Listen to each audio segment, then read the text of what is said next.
A scammer called and told me the IRS was sending police to arrest me within the hour. Most people panic. I had nothing but time and a deep, simmering grudge against people who prey on the elderly. So I gave him the worst hour of his professional life. It was a slow Tuesday afternoon. I was working from home between tasks when my phone rang from a number that looked almost official. I answered, and a very stern man informed me that this was the IRS, that I had unpaid back taxes, that a warrant had been issued, and that local police were already en route to my home unless I resolved it immediately, with gift cards, because nothing says federal law enforcement like a fistful of gift cards from a drugstore. Now, I knew instantly it was a scam. Everybody kinda knows by now, and most people just hang up.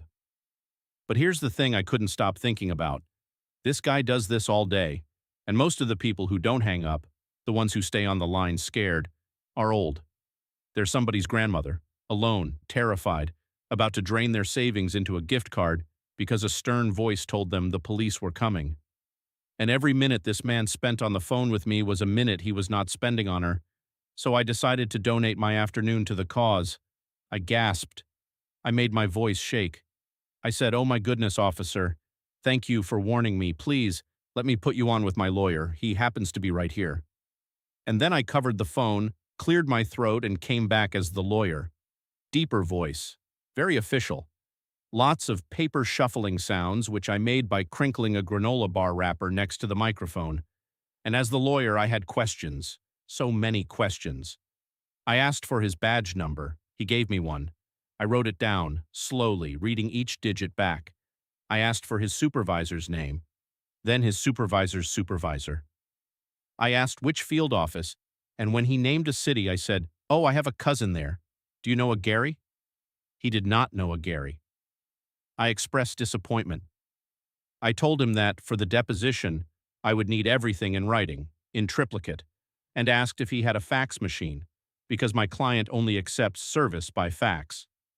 I asked him to hold while I found a pen. I put the phone down on the desk for 4 full minutes. I came back and apologized and said I still hadn't found a pen. Could he hold again? The hold music was me, humming badly into the receiver. By now, the stern voice was cracking. He kept trying to steer back to the gift cards, and I kept derailing him. At one point, I asked in my own voice again whether the police who were on their way could pick up some milk since they were already coming. He said, "What?" I said, "Milk, 2%. He said, "Sir, this is the IRS." I said, "I know, I'm just thinking about the milk." 55 minutes. 55 minutes I kept that man on the line between the lawyer and the cousin and the fax machine and the milk and the 4 separate searches for a pen I never found.